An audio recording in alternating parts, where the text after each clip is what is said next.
இயேசு கிறிஸ்துவில் அன்புக்குரிய சகோதர சகோதரிகளே, புதுக்காலத்தின் 18ஆம் ஞாயிறு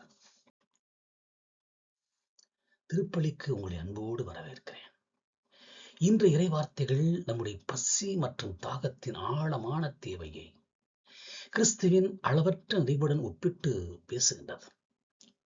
உலகம் எப்பொழுதுமே என்னிடம் இல்லை இல்லை, நீ பற்றாக்குறையில் இருக்கிறாய், உன் தேவைகள் அதிகம் என்ற செய்தியை விதைக்கிறது. ஆனால் இயேசுவோ என்னிடமிருந்து பெற்று நிறைவாய் வாழுங்கள் என்று அழைக்கிறார். இன்று வாசிக்க கேட்கக்கூடிய இறைவார்த்தைகளை ஏசாயா தீர்க்கதரிசி 55, ரோமையர் 9 மற்றும் மத்தேயு 14ஆம் அதிகாரத்தில் மையப்படுத்தி உண்மையான உணவு பற்றாக்குறையிலிருந்து நிறைவுக்கு கிறிஸ்து அளிக்கும் வாழ்வு என்ற தலைப்பில் இன்றைய தியானத்தை நாம் தியானிப்போம். தாகம் உள்ளோருக்கு அழைப்பு, வீண் போகாத உணவு. முதல் வாசகம், கடவுள் பசியும் தாகம் உள்ளோருக்கு ஒரு விலையில்லாத அழைப்பு அழைக்கிறார். தாகமாய் இருப்பவர்களே நீர்நிலைக்கு வாருங்கள், பணம் இல்லாதவர்களே வாருங்கள், வாங்கி உண்ணுங்கள். உணவில்லாததற்கான பணத்திற்கு செலவழிக்காதீர்கள். உணவு பொருளாதவர்களுக்காக தேன் உங்கள் உழைப்பை செலவிடுவீர்கள். ஏசாயா 55, 1 முதல் 2. இறையியல் பார்வை என்ன? வீணான முதலீடு இறையியல் பார்வை. தேவையின் ஆழத்தை உணர்ந்து கொள்ள வேண்டும். இங்குள்ள பசி சாதாரண பசி அல்ல, அது ஆன்மீக பசி. மக்கள் தங்கள் வாழ்க்கையை திருப்தி பற்றும் மகிழ்ச்சியான பணத்தையும் நேரத்தையும் சக்தியையும் உணவில்லாதற்காக கொடுக்கிறார்கள். கடவுள் பணம் இல்லாதோரையும் அழைக்கிறார். அவரது கொடைகள், அதாவது அவரது வார்த்தை, அவரது இரக்கம், அவரது உடன்படிக்கை அனைத்தும் விலை இல்லாதவை. அவை மட்டுமே நாம் ஆன்மாவை திருப்திப்படுத்த முடியும். அது ஒரு புதிய உடன்படிக்கை. ஏசாயா தாவீதோடு செய்த உடன்படிக்கையின் நிலைத்த அன்பை வாக்களிக்கிறார். இது கிறிஸ்துவில் முழுமை பெறுகிறது. கிறிஸ்துவே நம் ஆன்மாவுக்கு தேவையான உறுதியான உண்மையும் நீராகிய ஆவியையும் அவர் கொடுக்கிறார். இன்றைய சமூகம், நான் பெரிய செல்போன் வாங்கினால் திருப்தி அடைவேன், ஐபோன் வாங்கினால் திருப்தி அடைவேன், நான் இந்த நிலையை அடைந்தால் மகிழ்ச்சி அடைவேன் என்ற போலி கனவுகளுக்கான உண்மையை, உறவுகளையும், நீதியுள்ள உழைப்பையும் தியாகத்தையும் செய்கிறது. போலி கனவில் வாழ்ந்து கொண்டிருக்கிறது. இதுவே உணவு பொருளாதாரர்களுக்கு கொடுக்கும் உழைப்பு. நிகழ்வுகளுடைய நிகழ் என்ன? மனநோய். ஏராளமான வசதிகள் இருந்தும் மனிதன் ஏன் தனிமைகளும் மனச்சோர்வுகளும் இருக்கிறான்? ஏனெனில் அவர்கள் செலவழித்த பணம் அவர்களுக்கு உணவுப் பொருளில்லாத உலக இன்பங்களை வழங்கியது. நம் ஆன்மீக பசியுடன் இருக்கும் மக்களுக்கு பணம் அல்ல, மாறாக அன்பு, நேரம் மற்றும் நீதியான வழிகாட்டுதல் ஆகிய விலையில்லா கொடைகளை அளிக்க வேண்டும். இதுவே உண்மையான பலனளிக்கும் உழைப்பு. பவுலின் அங்கலாய்ப்பை பார்க்கிறோம். ரோமியருக்கு திருமுகமாய் 9 2ஆம் வாசகம். கடவுளின் நிறைவான அழைப்புக்கு சொந்தமான மக்கள் அந்த அழைப்பை புறக்கணிக்கும் போது ஏற்படும் துயரத்தை பவுலடிகளார் மிக அருமையாக வெளிப்படுத்துகிறார். நான் கிறிஸ்தவுக்குள் உண்மையை சொல்கிறேன், என் உள்ளத்தில் பெரும் துயரம் நீங்காத வேதனையாய் இருக்கிறது. என் இனத்தாருக்காக நான் சாபத்துக்குள்ளாகி கிறிஸ்துவை விட்டு விலக்கப்படவும் விரும்புகிறேன் என்று அவர் வேதனைப்படுகிறார். சலுகையின் தோல்வியை இங்கே பார்க்கிறோம். பெற்ற சலுகைகள் என்ன? இஸ்ராயல் தத்தெடுக்கப்பட்ட பிள்ளைகள். அவர்களுக்கு பெருமை, உடன்படிக்கைகள், திருச்சட்டம் என பல சலுகைகள் இருந்தன. கிறிஸ்துவே அவர்கள் இடத்தில் தான் பிறந்தார். இருந்தும் அவர்கள் கிறிஸ்துவை நிராகரித்தனர், ஏற்றுக்கொள்ளவில்லை. இது அழைப்பை புறக்கணிப்புகளின் மீதும் பாவத்தின் மீதும் உள்ள அளவற்ற அன்பு மற்றும் வேதனையின் வெளிப்பாடு.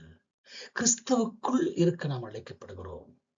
சலுகைகள், மரபு அல்லது குடும்ப பின்னணி ஆகிய மட்டுமே மீட்புக்கு போதுமானதல்ல. கிறிஸ்துவை ஏற்றுக்கொள்வதும் அவர் அழைப்பை பின்பற்றுவதுமே இறுதியானது. சலுகை வெர்சஸ் வெறுப்பு என்று நாம் பார்க்க முடியும். இன்று கிறிஸ்தவர்களாகிய நாமும் பல சலுகைகளை அனுபவிக்கிறோம். ஆலயங்கள், திருவருட் சாதனங்கள், மறையறிவு, மறைக்கல்வி, அன்பியம், மரியாயின் சேனை. இப்படி இருந்தும் கிறிஸ்துவுக்கு வெளியே உலக இன்பங்களுக்காக வாழும்போது நாம் பவுலை போல பெரிய வேதனை அளிக்கிறோம். சமுதாய பொறுப்பு நமக்கு இருக்கிறது. ஒரு கிறிஸ்தவர் தன் சலுகைகளை பயன்படுத்தி சமுதாயத்தில் உள்ள ஏழைகளை சுரண்டுவதோ அநீதிக்கு துணையாவதோ அவர் கிறிஸ்தவை நிராகரிப்பதற்கு சமம்.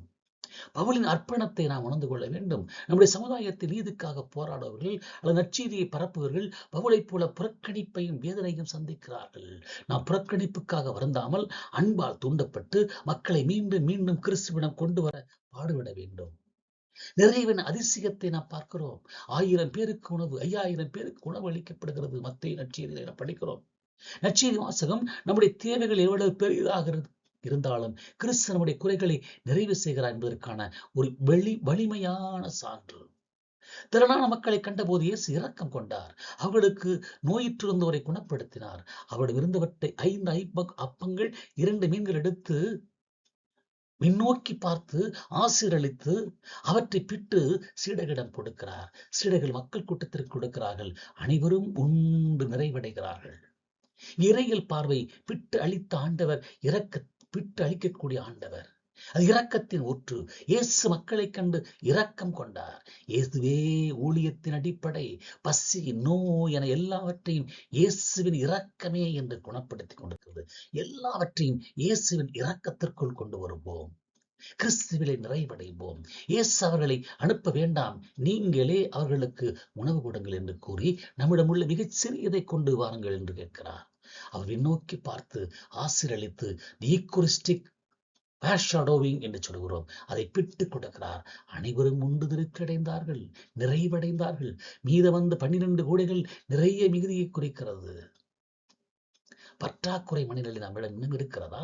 இன்றைய பொது வாழ்வில் மக்கள் தங்களிடம் உள்ள குறைந்த வளங்களை பார்த்து பயப்படுகிறார். எனக்கு இல்லை, எனக்கு இல்லை, எனக்கு இல்லை என்கிறார்கள். என்னால் முடியாது, என்னால் முடியாது என்கிறார்கள்.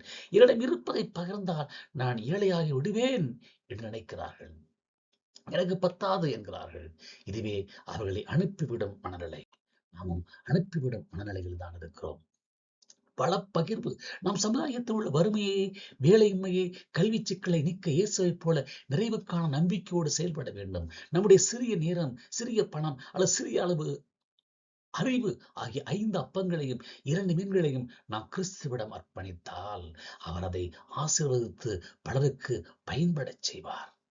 அவசர உதவிப்பணி போல செய்ய வேண்டும். ஒரு பேரிடர் காலத்திலோ அல்லது சமூக தேவையின் போதோ நம் அனைவரும் ஒன்று சேர்ந்து நமக்கு இருக்கும் சிறிய வளங்களை பகிர்ந்தளித்தலின் போது 5000 பேருக்கு உணவளித்த அற்புதத்தை போல பலருக்கும் அது நிறைவை தரும். இறுதியாக அன்புக்குரியவர்களே, இந்த 18ஆம் ஞாயிறு நம்முடைய உண்மையான பசி எது, அது நிறைவு எங்கே என்று அது காட்டுகிறது. ஏசாயா உணவில்லாதருக்கார் காலத்தையும் பணத்தையும் செலவழிக்காமல் கடவுளின் விலையில்லா கொடையை நாடுவோம். உரோமையரும் சலுகையும் பறவையும் நம்பாமல் கிறிஸ்தவை ஏற்றுக்கொள்வதன் மூலம் நம்முடைய அழைப்பை முழுமையாக்குவோம். மத்தேயு நற்செய்தியில் கூறுவது போல நம்முடைய உள்ள சிறிய வளங்களை பார்த்து பயப்படாமல் இயேசுவிடம் அர்ப்பணித்து அவர் அதை அளித்து பெருக்க முடியும் என்ற நம்பிக்கையில் இரக்கத்தோடு பகிர்ந்தளித்து திருப்தி அடைந்த மக்களாய் வாழ்வோம். நாம் கிறிஸ்துவை நாடும்போது நம்முடைய எல்லா பசிகளும் நிறைவடையும். நம்முடைய குறைகளிலிருந்து நிறைவு பிறக்கும். குறைவு என்பதே இல்லை. ஆண்டவரிடம் கொடுங்கள். கொடுக்க கொடுக்க அவர் பெருக்கிக் கொண்டே இருப்பார். அவர் ஆசீர்வதித்துக் கொண்டே இருப்பார். ஆமென்.